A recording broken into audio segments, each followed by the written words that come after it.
नमस्ते। मैं डॉक्टर सुमित्रा आपका मेरे चैनल गागा हेल्थ में स्वागत करती हूँ।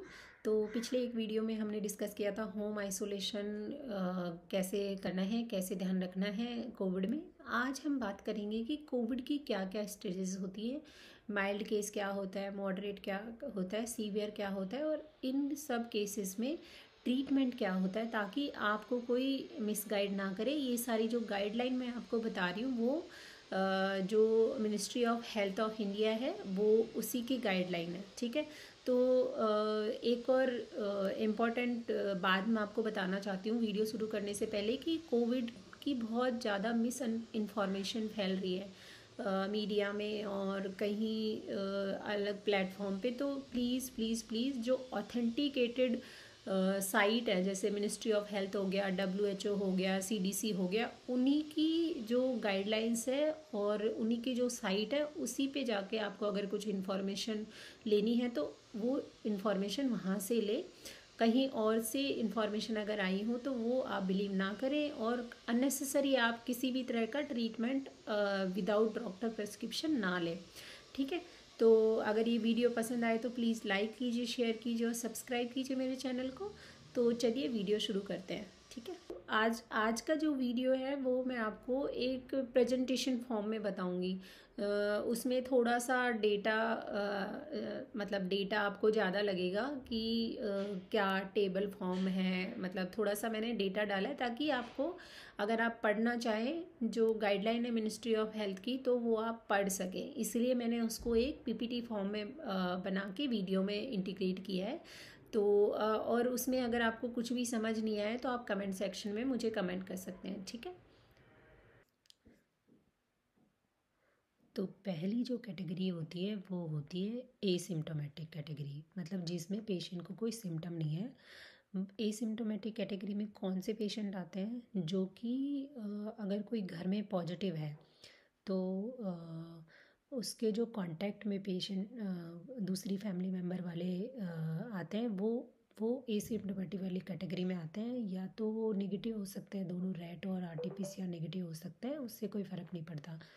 दूसरा जो कैटेगरी वाले इस कैटेगरी में आते हैं वो लोग होते हैं जो RT-PCR पॉजिटिव है, रैट पॉजिटिव होते हैं, बट उनको कोई सिम्टम नहीं होता। तो इस केस में क्या ट्रीटमेंट होता है? इस केस में यूजुअली जो मेन स्टे ऑफ ट्रीटमेंट होता है वो होम आइसोलेशन होता है। इसके अलावा होम आइसोलेशन के अलावा कोई इन्वेस्टिगेशन की ज़रूरत नहीं होती है, कोई मेडिकेशन की ज़रूरत नहीं होती है। अब होम आइसोलेशन में आप क्या क्या कर सकते हो, वैसे तो इस पर डिटेल में एक सेपरेट वीडियो मेरे चैनल पे उपलब्ध है, आप उसको देख सकते हैं। बट शॉर्ट में मैं आपको बता देती हूँ। जो बच्चे और छोटे बिल्कुल छोटे बच्चे होते हैं वो एक कोई पेरेंट जो प्राइमरी केयर गिवर होता है उसके पास रहना चाहिए, और जो जिसके पास है उसको हमेशा मास्क पहना के रखना चाहिए। इस इस केस में अगर कोई बच्चा पहले से मेडिकेशन ले रहा है तो वो मेडिकेशन कंटिन्यू करना चाहिए। जैसे कुछ बच्चे अगर किसी थेरेपी पे हैं या किसी चीज़ के लिए मेडिसिन ले रहे हैं, किसी डिजीज़ के लिए, तो वो आप कंटिन्यू रखिए।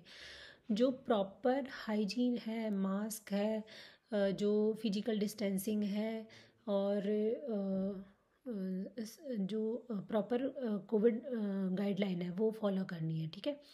अच्छे से फ्लूइड लेना है, अच्छे से खाना खाना है, इंश्योर करना है कि जो बच्चे हैं या बड़े हैं जो भी हैं वो उनको जो न्यूट्रिशन डाइट है वो बहुत ही अच्छी होनी चाहिए, ठीक है, ताकि उनकी इम्यूनिटी बहुत अच्छी हो।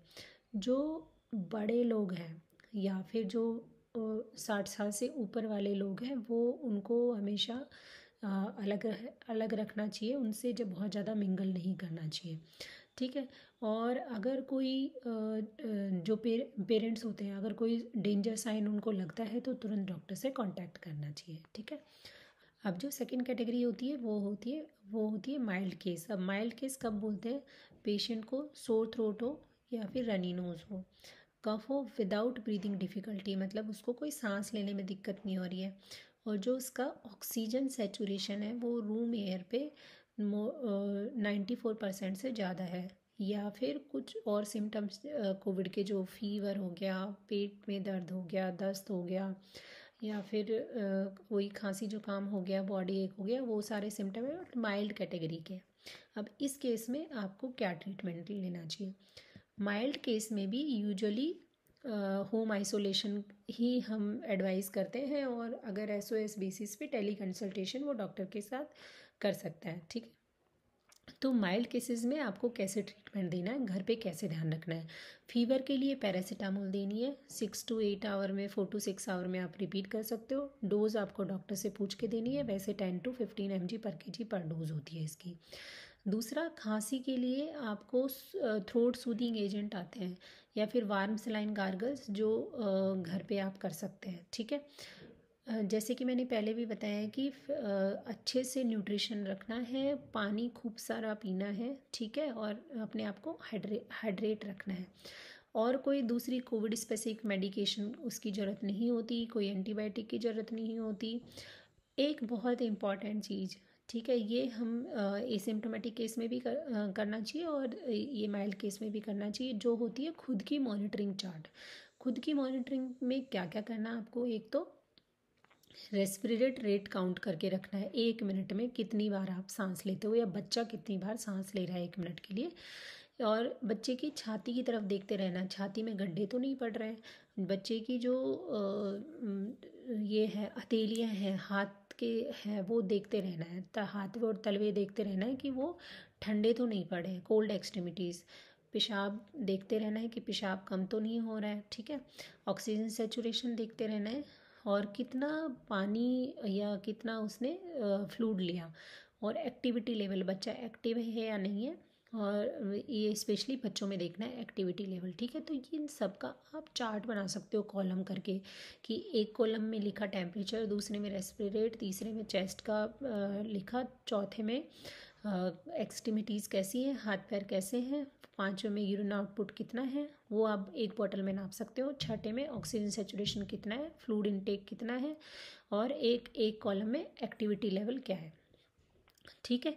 ये, और दूसरा कोविड अप्रोप्रिएट बिहेवियर, जिसमें वही मास्क पहनना, हैंड हाइजीन, बार बार हाथ धोना, एटलीस्ट 40 सेकेंड तक हाथ धोना, फिजिकल डिस्टेंसिंग रखना दूसरों से, स्पेशली जो बड़े छोटे बच्चे होते हैं, या फिर मोर देन जो 60 ईयर्स वाले लोग होते हैं, या फिर कोई किसी को कोमोर्बिडिटी है। और इसमें भी अगर किसी को मेडिसिन चल रहा है, बच्चे को और बड़े को, तो वो कंटिन्यू कर सकते हैं। और दूसरे जो आपके फैमिली मेम्बर्स हैं, उनको आप वीडियो कॉल या फ़ोन कॉल के थ्रू आप बात कर सकते हो, पॉजिटिव थिंकिंग वाली बात कर सकते हो, ठीक है। और अगर कोई सिम्टम्स जैसे आता है डेंजर साइन, जो आपको डॉक्टर एक्सप्लेन करके रखता है, तो उस केस में तुरंत आपको डॉक्टर से कंसल्ट करना है। थर्ड जो कैटेगरी है आपकी, वो होती है मॉडरेट केस। अब मॉडरेट केस किस केस में बोलते हैं, किन किन के कौन कौन से केस मॉडरेट केस में आते हैं। जो माइल्ड कैटेगरी में जो केस सिम्टम्स हैं, उनके अलावा अगर बच्चे या बड़े में सांस लेने में तकलीफ़ हो रही है, या सांस तेज़ तेज़ चल रहा है, जो बच्चों की जो रेस्पिरेटरी रेट होती है, वो मैं आपको पहले भी बता चुकी हूँ, फिर बता देती हूँ। लेस देन 2 मंथ में अगर मोर देन 60 हो, 60 से ज़्यादा हो तो बड़ी भी मानते हैं। 2 महीने से 1 साल तक में अगर 50 से ज़्यादा हो तो बड़ी मानते हैं। और अगर 2 साल से 5 साल तक में अगर 40 से ज़्यादा हो तो बढ़ा हुआ सांस की रेट मानते हैं, ठीक है।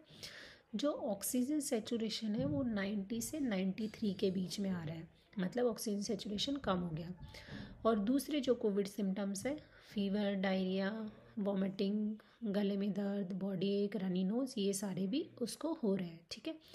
अब जो मॉडरेट केसेस होते हैं, उस केस का ट्रीटमेंट क्या है। ट्रीटमेंट हॉस्पिटलाइजेशन करके ही होता है।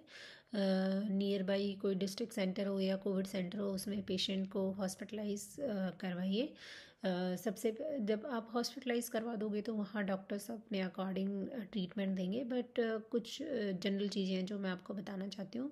ऑक्सीजन सेचुरेशन अगर 94% से कम है तो ऑक्सीजन से पेशेंट को लगाना है, और ऑक्सीजन सेचुरेशन जो टारगेट होता है वो 94 to 96% रखना है। अच्छे से हाइड्रेशन रखना है पेशेंट का। ओरल इनटेक, ओरल फ्रूट्स जो होते हैं, इन केस ऑफ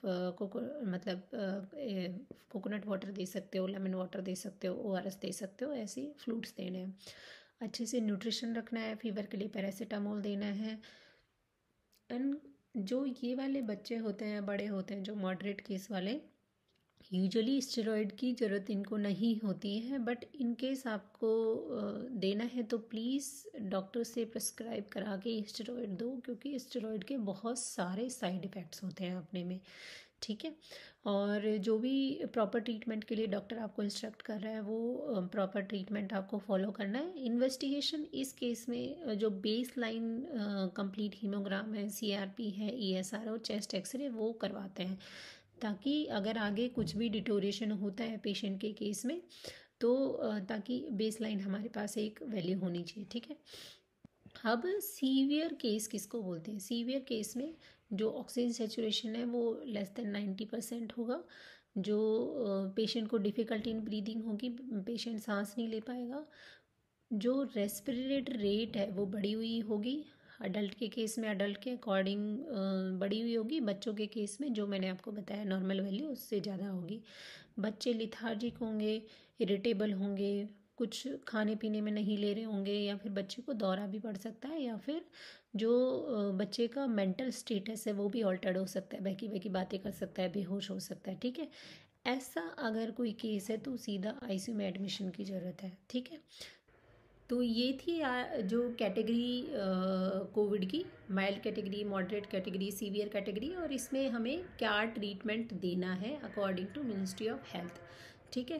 तो ये हुई आज की वीडियो की जानकारी। अगर आपको कुछ भी कोविड के रिगार्डिंग आपको कोई भी नॉलेज चाहिए तो आप प्लीज़ कमेंट सेक्शन में कमेंट कर दीजिए और लाइक कीजिए इस वीडियो को और सब्सक्राइब कीजिए मेरे चैनल को।